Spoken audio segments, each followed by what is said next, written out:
இந்த உலகத்துல யார் ஜெயிப்பா தெரியுமா? யாருக்கு தெரியுமா வெற்றி வசப்படுகிறது? நாம் எல்லோரும் இங்கே இந்த 21 பேர் கொண்ட குடும்பங்களை தவிர நாம் எல்லோரும் வேடிக்கை பார்க்க வந்தவர்கள், இவர்களுக்கு உற்சாகம் அளிக்க வந்தவர்கள், இவர்களுக்கு வாழ்த்து சொல்ல வந்தவர்கள். இந்த 21 பேருக்கும் சேர்த்து சொல்கிறேன், வேடிக்கை பார்த்து கொண்டிருக்கக்கூடிய அவர்களை உற்சாகப்படுத்த வந்த எல்லோருக்கும் எனக்குமாக சேர்த்து சொல்லுகிறேன், யாருக்கு வெற்றி அடையக்கூடிய தகுதி இருக்கிறது? யார் வெற்றி பெறுகிறார்கள்?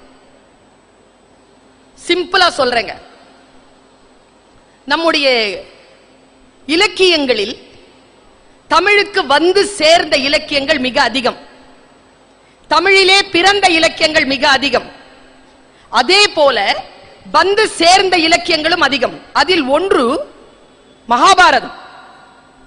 மகாபாரதம் மகாபாரதத்துல ஒரு ஒரு கிளை கதையை நான் வாசிச்சேங்க. எனக்கு அது நடந்ததா நடக்கலையான்னு எப்பவுமே நான் யோசிக்கிறதே இல்லை. எப்பொருள் யார் யார் வாய் கேட்பினும் அப்பொருள் மெய்ப்பொருள் காண்பது அறிவு. யார் சொன்னான்றதெல்லாம் இல்ல, என்ன சொல்லியிருக்காங்கிறது தான். எப்பொருள் எத்தன்மை தாயினும் அது எந்த மாதிரியா இருக்கட்டும், அப்பொருள் மெய்ப்பொருள் காண்பது அறிவு. அதுக்குள்ள ஒரு மெய்ப்பொருள் இருக்கு, அதை தெரிஞ்சுக்கிறதுக்காக சொல்றேன். யாருக்கு வெற்றி வரும், யார் தோற்பார்கள், கால கணக்கில் கால கண்ணாடியில் இந்த வெற்றி தோல்வி என்பது யாருக்கானது? இதை விட பிரமாதமா வேற எந்த உதாரணத்தோடும் விளக்கிட முடியாதுங்க. நீங்க உங்கள் மனதறைகளில் உங்களை முன்னிறுத்திக் கொண்டு இதை புரிந்து கொள்ளுங்கள். நான் கூட்டத்திற்கு பேசுபவள் இல்லை, தனி மனிதருக்கு பேசக்கூடியவள். என் சிந்தனை என்பது தனி மனிதர்களுக்கானது. பொது சிந்தனையோடு நான் பேசுவதில்லை, தனி மனித சிந்தனையோடு பேசுகிறேன். இண்டிவிஜுவலா இந்த விஷயத்துக்குள்ள நீங்க வாங்க. மகாபாரதம் எத்தனையோ விஷயங்களை சொல்லுது, அதற்குள்ள ஒரு குட்டியான ஒரு விளக்கம். எனக்கு எப்பொழுதுமே நம்முடைய சிந்தனையை மாற்றக்கூடிய சொல்லின் மீது கவனம் உண்டு. எனக்கு நாராயணசாமி ஒரு பிளேஸ்மெண்ட் ஆபீசர் தானே, அவருடைய மனதில் எப்பொழுது எந்த வினாடியில் இந்த விதை விழுந்தது? 21 பேரும் அப்படியே இழுக்கப்பட்டார்களே எப்படி? 250 நாள்ல முதல்ல பிங்க் சொக்கா போட்டுட்டு அப்புறமா எல்லோ சொக்கா போட்டுக்கிட்டு இருக்கிறாரு அவரு. 250 நாள்ல கட்டடத்தை எழுப்பினாராம். எப்படி சாத்தியம்? குவாலிட்டியா இருக்குங்க பில்டிங், அவ்வளவு குவாலிட்டியா இருக்கு. எப்படி சாத்தியம்? அந்த மனதில் விழக்கூடிய அந்த புள்ளி என்பது என்ன? நமக்குள் அது விழுந்திருக்கிறதா? அல்லது விழுந்த விதையை விருட்சமாக எப்படி நீங்கள் உருவாக்க போகிறீர்கள்? பல நேரங்களில் விதைகள் வழிகளில் விழுந்து விடுகின்றன, பட்சிகள் பட்சித்து போடுகின்றன. மண் ஆழம் இல்லாத பாறையில் விழுந்து போகிறது, அதனால் வளர்ந்தாலும் வெயில் பட்டு கருகுகிறது. சில விதைகள் முள்ளிலே விழுகின்றன, சில விதைகள் தான் நல்ல நிலங்களில் விழுந்து 30 60 100 போகம் அளிக்கின்றன என்று பேசுகிறது பைபிள். விதைகள் சரியான இடத்தில் விழ வேண்டும். இதோ நான் ஒரு விதையை தூவுகிறேன். ஒருவேளை என் பேச்சை கேட்டுக் கொண்டிருக்கக்கூடிய யாரோ ஒருவர் இன்னும் சரியாக 1.5 ஆண்டுகளுக்குள் வேறு ஏதோ ஒரு சூழ்நிலையில் வேறு ஏதோ மிகப்பெரிய ஒரு விஷயத்தை சாதித்துவிடக் கூடும். காலத்தின் எல்லையை கருதி நான் சொல்லுகிறேன். காட்சி இதுதான். காட்சி நமக்கு முன்னால் வருகின்ற பொழுது சில பாடங்களை தருகிறது. எவன் ஒருவன் அதை மிக கவனப்படுத்திக் கொள்கிறானோ வாழ்க்கையில் ஜெயிக்கிறான். பெர்னாட் ஷா சொல்கிறார், நம்மில் பலர் 40 வயதிலேயே செத்து போகிறார்கள், புதைப்பதற்குத்தான் 60 70 ஆண்டுகள் ஆகிவிடுகின்றன என்று பேசுகிறார். வாழ்க்கையில் விதைக்கின்ற விதைகள் வளராமல் இருந்தால் அங்கே மரணம் நிகழ்கிறது. அந்த விருட்சம் வளர வேண்டும் என்ற பிரார்த்தனையோடு சொல்லுகிறேன். மகாபாரதத்தில் மொத்தம் 5 பேரு, உங்களுக்கு பெயர்கள் தெரியும். தருமன், பீமன், அர்ஜுனன், நகுலன், சகாதேவன், 5 பேர். 5 பேருக்குமா ஒரு மனைவி இருந்தா, அவ பேரு திரௌபதி. துருபதன் மகள், அதனால் திரௌபதி. பாஞ்சால தேசத்தின் இளவரசி, அதனால் பாஞ்சாலி. அவளுடைய இயற்பெயர் கிருஷ்ணை, கருப்பழகி. கிருஷ்ணம் அப்படின்னால கருப்புன்னு அர்த்தம். அவ பேர் கிருஷ்ணை. 5 பேர் பிளஸ் 1 6 பேர் காட்டுல போய்கிட்டு இருக்காங்க. என் வாழ்க்கையை மாற்றிய ஒரு வாசிப்பு இது. என் பேச்சை நீங்கள் தொடர்ந்து அவதானித்துக் கொண்டே இருந்தால், தொடர்ந்து கவனித்துக் கொண்டே இருந்தால், அதில் சில பல வளர்ச்சிகளை நீங்கள் காணக்கூடும். 10 ஆண்டுகளுக்கு முன்னால் நான் வேறாக இருந்தேன். 10 ஆண்டுகளுடைய பயிற்சியில் நான் வேறாக வந்திருக்கிறேன். அதற்கு காரணம் அந்த வாசிப்பிற்குள் நின்று நான் என்னை உணர்ந்து கொள்வதுதான். 6 பேர் நடந்து போறாங்க காட்டுல. பெரிய காடு, தண்ணீர் இல்ல, உணவில்ல. எல்லாம் முன்னால 5 பேர் நடந்து போயிட்டே இருக்காங்க. பின்னால திரௌபதி மெதுவா நடந்து போறா. திரௌபதியால நடக்க முடியல. கேமரா ஆன் பண்ணுங்க. ஒரு காட்சி காட்டுகிறேன். சாதாரணமாக வாசிப்பாளர்களுக்கும் பார்வையாளர்களுக்கும் இருக்கக்கூடிய பிரச்சனை என்னன்னா, வாசிப்பாளருக்கும் கேட்பாளருக்கும் இருக்கிற வசதி பார்வையாளர்களுக்கு இல்ல. ஏன்னா எவனோ ஒருத்தன் காட்சிப்படுத்திடுறான், அதை தான் நம்ம பார்த்தாகணும். ஆனா கேட்கக்கூடியவனுக்கு உள்ளுக்குள் இருந்து காட்சி விரியும், அது அவன் சுதந்திரம். கேட்கக்கூடியவனுக்கு காட்சி விரியும், அது அவன் சுதந்திரம். கற்பனை என்பது மிக அற்புதமானது. அறிவை விட கற்பனை மேலானது என்று பேசுகிறான் ஐன்ஸ்டீன். கற்பனை செய்து கொள்ளுங்கள். 5 பேர் நடக்கிறாங்க. அதுக்கு பின்னால ஒருத்தி வரா. திடீர்னு திரௌபதிக்கு விக்கல் அப்படின்னா, இதுல இந்த நகுலன் இருக்கால, நமக்கு கேரக்டர்ஸ் தெரியாதுங்க. 2 பேர் பத்தி தான் தெரிஞ்சு வச்சிருக்கோம். ஒருத்தன் பீமா, ஒருத்தன் அர்ஜுனன்.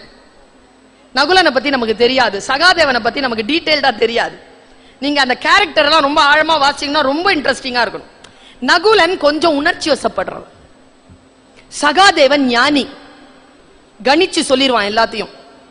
நகுலனும் சகாதேவனும் மாதரி அப்படிங்கிற பாண்டுவின் 2வது மனைவிக்கு பிறந்தவர்கள். குந்தி பிள்ளைகள் இல்லை அவர்கள். குந்திக்கு பிறந்தவர்கள் 3 பேர் தான், தருமன், பீமன், அர்ஜுனன். மாதரிக்கு 2 பேர் பிறந்தாங்க. அவங்க தான் இந்த சகாதேவனும் நகுலன். நகுலன் வந்து பதறி போய், ஐயோ திரௌபதிக்கு விக்கல், கிட்ட போனா. 4 பேர்கிட்ட சொன்னோம், கொஞ்சம் வெயிட் பண்ணுங்க, அந்த பக்கம் ஒரு குளம் பார்த்தேன், தண்ணி எடுத்துட்டு வரேன்னு ஓடிட்டான். 5 பேரும் நிக்கிறாங்க. இப்போ திரௌபதியோட சேர்ந்து அந்த 4 பேர் 5 பேரும் நிக்கிறாங்க. நல்ல காட்சிப்படுத்திக்கோங்க. 5 நிமிஷம் ஆச்சு, 10 நிமிஷம் ஆச்சு, நகுலன் வரல. சகாதேவனுக்கு மனசுல சிறிய கேள்வி, ஏதேனும் நடந்திருக்குமா? அண்ணா, நான் போய் தம்பியை அழைத்து வருகிறேன். சகாதேவன் போயிட்டான். போனவன காணோம். 10 நிமிஷம் ஆச்சு. காண்டிபன் சொன்னான், அண்ணா, மாற்றால் பிள்ளைகளை தொலைத்து விட்டோம் என்ற பழி வந்து விட போகிறது. 2 பேரையும் காணல, நான் போறேன். போனான். 10 நிமிஷம் ஆச்சு, அவனையும் காணல. பீமன் சொன்னான் தர்மனிடத்தில், திரௌபதிய ஜாகிரதையா பார்த்துக்கோ, இதோ நான் வரேன். அவன் போனா, அவனையும் காணும். கடைசியா தர்மனோட தனியா நிக்கிறா திரௌபதி. பெண்களுக்கு அந்த உணர்வு தெரியும், பயம். பீமன் இல்ல, இவனை நம்பி இருக்க முடியாது. நீங்க வேணா இருக்கிறீங்களா, நான் போய் அந்த 4 பேரையும் தேடிட்டு வரவான்னு கேக்குறான். தர்மன் சொன்னா, உனக்காக தான் எல்லாம் வந்தது, வேணே நீ எதுக்கு இப்ப விக்கன? உனக்காக தானே போனா, இப்ப நீயும் போயிட்டான்னு வச்சுக்க, பீமனுக்கு யார் பதில் சொல்றது? ஒழுங்கு மரியாதை இங்கே நில்லு, நான் போயிட்டு வரேன்னு அவ போனாங்க. அவ போனா, தர்மன் போனா. பாருங்க, இங்க கேமராவை நீங்க திரௌபதியை விட்டுட்டு தர்மனுக்கு பின்னாலேயே வாங்க. இதோ நான் கேட்ட கேள்விக்கு, யாரிடத்தில் வெற்றி தங்கும் என்ற கேள்விக்கு மகாபாரதம் ஒரு மிகப்பெரிய விடையை தருகிறது. கேமரா அந்த பக்கம் கொண்டு வாங்க. நேரா போனா ஒரு சிறிய குளம் அங்க இருக்கு, 3 நிமிஷத்துல இருக்கு. பாக்குறான், யாரையும் காணோம். எங்க போனானுங்க அந்த 4 பசங்களும்? யோசிக்கிறான். தண்ணி அசைவில்லாம இருக்கு, காத்து அசைவு ஒண்ணுல, கல்லு மாதிரி இருக்கு தண்ணி. தண்ணிய பாக்குறான், மனசுல ஒரு சின்ன அச்சம். சரி அப்புறம் பாத்துக்கலாம், முதல்ல தண்ணி எடுத்துட்டு போய் அவளுக்கு கொடுப்பான், செத்துற கித்துற போறா அப்படின்ட்டு அவன் உட்காரும் பொழுது அங்க என்ன நடந்திருக்குன்னா, அங்க ஒரு யக்ஷன், அரக்கன், தேவலோகத்தில் இருக்கக்கூடிய பலம் பொருந்திய ஒரு யக்ஷன், அவன் ஒரு குளத்தை தோண்டி, மாய குளத்தை தோண்டி காத்திருப்பானா. என்ன மாதிரியும் கருணாகரன் சார் மாதிரியும் டீச்சர். வரக்கூடிய ஆட்கள் இருக்காங்களா, தண்ணி குடிக்க வரவங்களுக்கு கேள்வி கேட்பான், பதில் சொன்னா தண்ணி கொடுப்பான், பதில் சொல்லலன்னு வச்சுக்கங்க மயக்கம் அடைய வச்சு மரத்துல தொங்க விட்டுருவான், பசிச்சா சாப்பிடுவான். நம்ம 4 ஆட்கள் அங்க தொங்கிட்டு இருக்காங்க, மறைஞ்சு இருக்கான் மேல, மரத்து மேல. தர்மனுக்கு இதெல்லாம் தெரியாது, தம்பியைகளை தேடுகிறான், எல்லாம் பார்க்கறான். சரி தண்ணி முதல்ல குடிப்போம் அப்படின்ட்டு உட்கார்ந்து தண்ணி கிட்ட இப்படி போறானாங்க. அந்த கதை எவ்வளவு அழகா சொல்லுது தெரியுமா? தண்ணி கிட்ட போகும்போது உங்களுக்கு தெரியும் தானே, மனசு ரொம்ப வேதனையா இருக்கும் போதுதான் கொஸ்டின் பேப்பர் வரும் எக்ஸாமினேஷன்ல. அப்படி ஒரு கொஸ்டின் பேப்பரை மேல இருந்து போடுறான், கேள்வி ஆரம்பிச்சிருச்சு. ஒரு இலைய பிச்சு போட்டானாங்க. மகாபாரதம் சொல்லுது, அந்த இலை எப்படி இறங்குச்சுன்னா இறங்குச்சா, காற்றே இல்லாத நிலையில் அந்த இலை இறங்கினது ஒரு விதமான அமானுஷ்யமாக இருந்தது. இலை எப்படி விழுந்ததுன்னா தங்குன்னு விழுந்துதான். விழுந்த சத்தத்துல தண்ணி குளம் அசைஞ்சுதான். இலை எப்படி விழுந்ததுன்னா அப்படி பார்த்துக்கிட்டே இருக்காங்க. அவன் இலை விழுறத வர்றதே பாக்குறான். பார்த்துட்டு இலை எப்படி விழுதுன்னா தண்ணியில பாதியும் தரையில பாதியுமா விழுது, இப்படி விழுது. கொஞ்ச நேரம் பார்த்துக்கிட்டே இருக்கிறான் பாருங்க. தண்ணியில இருக்கிற இலை பச்சையில இருந்து சிவப்பாகுது, தரையில இருக்கிற இலை பச்சையில இருந்து மஞ்சள் ஆகுது. கொஞ்ச நேரத்துல மஞ்சள் நிறம் குருவி ஆகுது, கொஞ்ச நேரத்துல சிவப்பு நிறம் மீன் ஆகுது. ஒரே இலையில மீன் குருவி ரெண்டும் இப்படி நிக்குது. கண்ணிமைக்கிற நேரத்துல 2 பேருக்கும் போராட்டம். ஏன்னா இதுக்கு சிறகு, அதுக்கு தண்ணியில போகணும், உள்ள போகணும், கரையில இருக்கு. என்ன பண்றதுன்னு தெரியாம இந்த குருவி என்ன பண்ணுது, இந்த மீனை இழுத்துட்டு வானத்துல பறக்கிறதுக்கு போகுது. தரையில இருக்கிற குருவி இப்படி போக, தண்ணியில இருக்கிற மீன் தண்ணிக்குள்ள போகணும்னு குருவியை இழுக்குது. எல்லாம் ஒரே உடம்பா இருக்கு, ஒரு பகுதி குருவி ஒரு பகுதி மீன். 2 சண்டை போட்டு அந்த பக்கம் இழுக்க முடியல, இந்த பக்கம் போட முடியல, ரத்த களரியா அங்க ஒரு சண்டை நடக்கிறத தர்மன் பாக்குறான். கொஸ்டின் ஆரம்பிக்கிறான் யக்ஷன்.